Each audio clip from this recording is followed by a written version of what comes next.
Bienvenidos, profesora Vera Varela, compañeros todos. Nuestro grupo, conformado por Yorgelis Hernández, Librada Reyes y mi persona, Daisy Fernández, les expondremos el tema sobre la ética médica. Como introducción a este tema, podemos decir que ha habido una proliferación de los distintos tipos de ética médica mundialmente. Esto depende mucho de las culturas, creencias que se desarrollan en distintas regiones. Entre estas podemos mencionar la medicina occidental basada en la ciencia, la medicina tradicional china, la medicina ayurvédica en la India y los muchos sistemas nativos de África y Asia.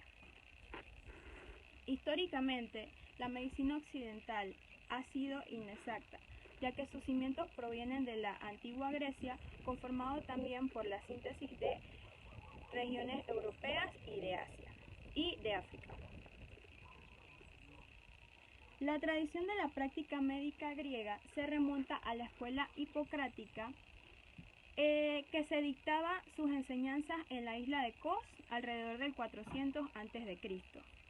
Las múltiples enseñanzas que nos han dejado estas escuelas y palabras que hasta el día de hoy se profetizan antes de iniciar nuestra práctica como médicos, entre tantas estas enseñanzas se encuentra el juramento hipocrático, el cual ha ido cambiando conforme el pasar de los años y de las épocas, y procederé a leerles el original, dando énfasis en ciertos puntos que han ido cambiando a lo largo de la historia, hasta llegar al que profetizamos hoy día.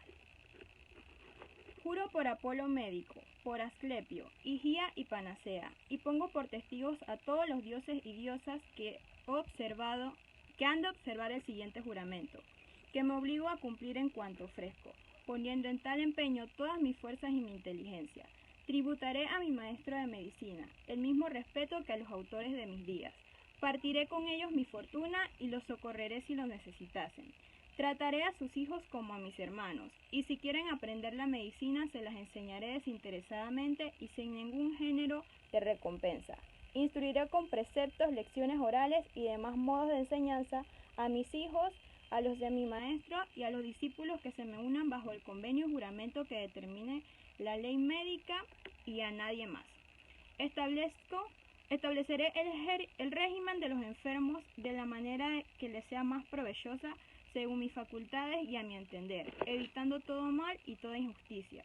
No accederé a pretensiones que busquen la administración de venenos, pesarios abortivos, ni sugeriré a nadie cosa semejante. Pasaré mi vida y ejerceré mi profesión con la inocencia y pureza. No ejecutaré la talla, guardaré secretos sobre lo que oiga y vea en la sociedad, por razón de mi ejercicio y que no sea indispensable divulgar, sea o no del dominio de mi profesión, considerando como un deber del ser discreto en tales casos. Si observo con fidelidad este juramento, séame concedido gozar felizmente mi vida y mi profesión, honrado siempre entre los hombres. Si lo quebranto y soy perjuro, caiga sobre mí la suerte contraria. En esta versión del juramento hipocrático, actualmente existen muchas modificaciones, sobre todo, entre unas de ellas puedo mencionar que al día de hoy nos juramos por los dioses Apolo, Asclepio, Higía y Panacea. De igual manera, en aquellos momentos se hablaba de que la talla era dejada a los profesionales que ejercían esta práctica, que era la cirugía, y en aquellos tiempos era ejercida por los barberos de aquella época. Debido a las múltiples violaciones a la ética médica dados durante la guerra entre Alemania y Japón en 1939 a 1945, cuando se hacían experimentos que iban en contra de la humanidad, de los derechos de la humanidad, se declaró una nueva versión del juramento hipocrático en la Declaración de Ginebra en 1948. Posteriormente se aprobaron modificaciones por la Asamblea General de la Asociación de Médicos Mundiales en 1968 y 1983, y la versión más actual fue aprobada en 1994.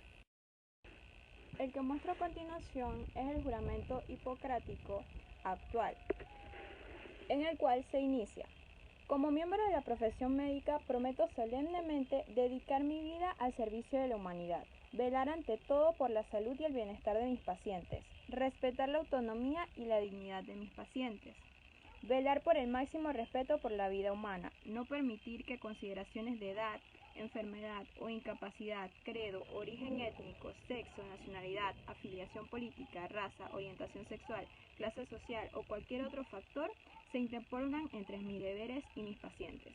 Guardar y respetar los secretos que se me hayan confiado incluso después del fallecimiento de mis pacientes. Ejercer mi profesión con conciencia y dignidad conforme a la buena práctica médica. Promover el honor y las nobles tradiciones de la profesión médica. Otorgar a mis maestros, colegas y estudiantes el respeto y la gratitud que merecen. Compartir mis conocimientos médicos en beneficio del paciente y del avance de la salud. Cuidar mi propia salud, bienestar y capacidades para prestar una atención médica del más alto nivel.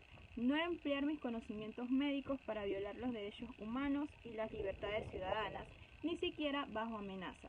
Hago esta promesa solemne y libremente, empeñado en mi palabra de honor.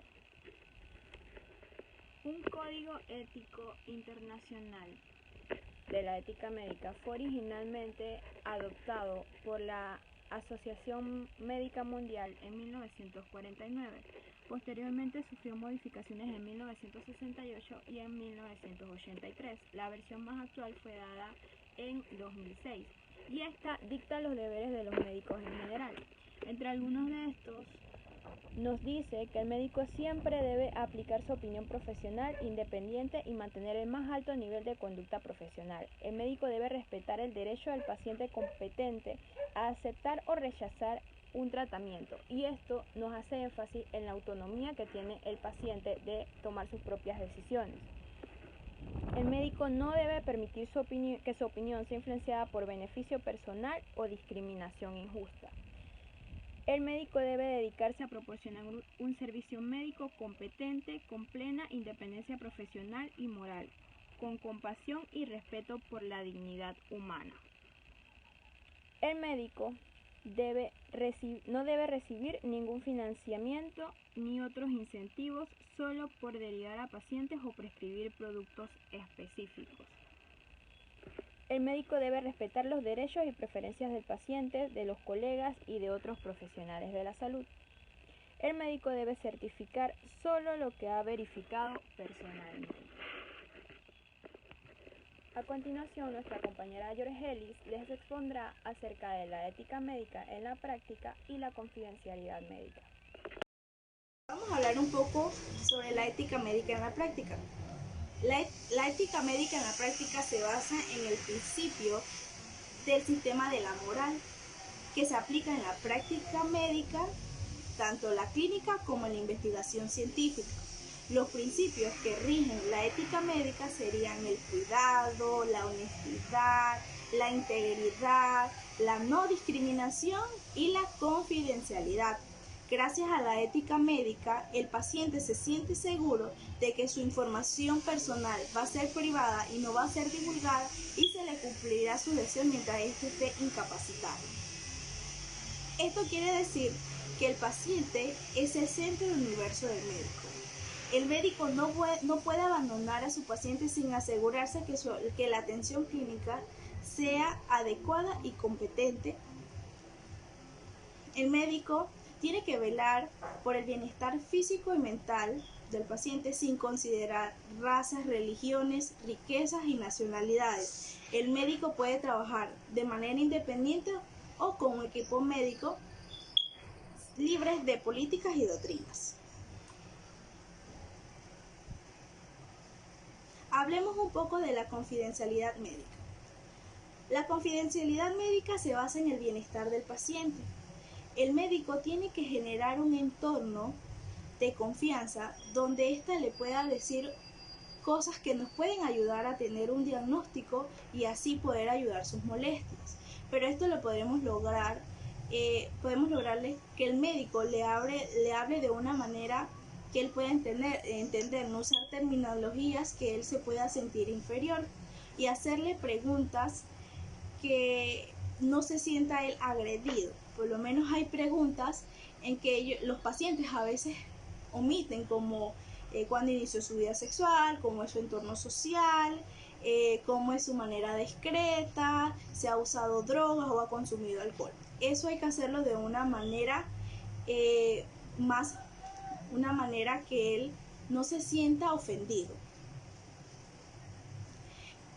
La confidencialidad en los familiares, en muchos casos cuando los familiares están enfermos, se le informa al pariente más cercano, pero la información es mínima, ya que el paciente puede solicitarle al médico no decirle a su familiar sobre la enfermedad que tiene, y el médico tiene que respetar la decisión del paciente. En los registros legales, en los tribunales, si el médico es testigo, el magistrado, el juez o el médico forense puede obligar al médico a decir información relevante y el médico tiene que acceder. El médico puede protestar o solicitar escribir datos confidenciales al juez, pero si el juez decide que tiene que exponerlo en un público, el médico tiene el deber de hacerlo, si no va a ser multado. En los médicos forenses evalúan o examinan pacientes que han sido víctimas o presuntos autores por una solicitud policial, pero la confidencialidad del médico forense es igual que cualquier médico si la información no es relevante para un proceso penal, pero si un tribunal le ordena información más allá del proceso penal, el médico tiene la obligación de acceder. Los abogados no tienen derecho a la información médica del paciente sin su autorización. El médico debe velar que el médico le proporcione una autorización del paciente para él poder redactarlo. Si el médico divulga información privada del paciente sin su autorización, este puede ser demandado y castigado por la Asociación de Médicos. Buenas tardes, mi nombre es Librada Reyes y yo les voy a hablar sobre el consentimiento para tratamiento médico. Toda persona que quiere atención médica debe dar su consentimiento y dar el permiso al médico para examinarlo, como también para revelar su diagnóstico y tratamiento. Nadie puede ser sometido a exámenes o tratamiento clínico o quirúrgico sin su consentimiento libre e informado, excepto las disposiciones legales en contrario. Existen dos tipos de consentimiento informado. Están los diferidos y los directos. Los diferidos hacen referencia a los pacientes menores de edad, también a los pacientes con carencia de facultades mentales y pacientes que antes de ingresar tenían facultades mentales. El directo entonces hace referencia a los pacientes con voluntad, autonomía y conscientes. El consentimiento para el tratamiento médico es de dos tipos. Puede ser tácito y expreso. El consentimiento tácito en la mayoría de la práctica médica se realiza bajo el principio de consentimiento implícito. Es lo que se le otorga al profesional médico por el simple hecho de acudir a él en demanda de ayuda y que tiene una limitación. Por ejemplo, el examen físico, muestras de sangre y orina, análisis bioquímico, de diagnóstico o control, o la realización de exploraciones complementarias no invasivas. El consentimiento expreso.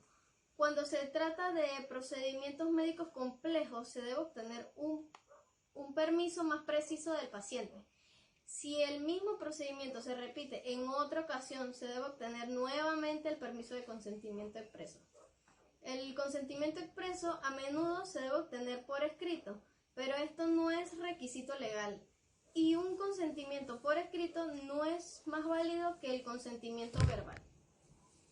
idealmente ya sea verbal o el consentimiento escrito, debe ser presenciado por otra persona, quien también debe firmar cualquier documento. El consentimiento solo se extiende a lo que se le explicó al paciente de antemano y no se debe hacer nada extra durante la operación u procedimiento a realizar. Esto puede plantear un dilema para el cirujano si se encuentra algo inesperado en la operación. El concepto de consentimiento informado es un modelo de relación clínica en un proceso comunicativo y deliberativo entre el profesional médico y el paciente, en el curso del que se toman conjuntamente decisiones acerca de la manera más adecuada de abordar un problema de salud. En Panamá existe la ley número 68 del 20 de noviembre del 2003, que regula los derechos y obligaciones de los pacientes en materia de información y de decisión libre e informada.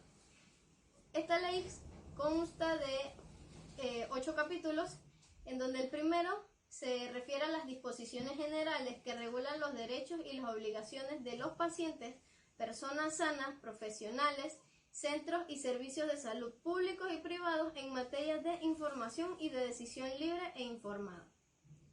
El capítulo 2 habla del derecho a la información.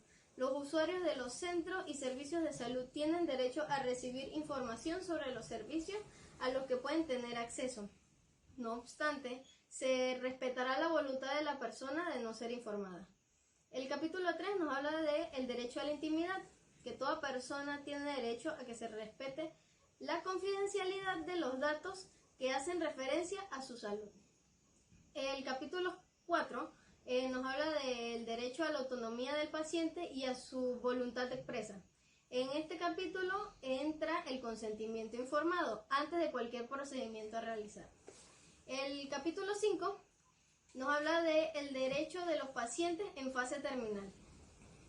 Toda persona que esté en fase terminal, ya sea por una enfermedad o por accidente, y está claramente informada de su diagnóstico y su pronóstico y tratamiento, tiene derecho a oponerse a la aplicación de estos. El capítulo 6 se refiere al documento de voluntades anticipadas. El documento de voluntades anticipadas es aquel dirigido al médico responsable en donde el paciente deja constancia de sus deseos previamente expresados sobre las actuaciones médicas para cuando se encuentre en una situación que no le permita expresar personalmente su voluntad. El capítulo 7 nos habla del expediente clínico. Los expedientes clínicos deben ser claramente legibles, evitándose en lo posible los símbolos, abreviaturas. Cualquier información incorporada al expediente clínico debe ser firmada por la persona que la realizó. Y por último, el capítulo 8 nos habla de los derechos en relación con el expediente clínico. El paciente tiene derecho a que los centros y servicios de salud establezcan un mecanismo de custodia activa y diligente de los expedientes clínicos. Muchas gracias.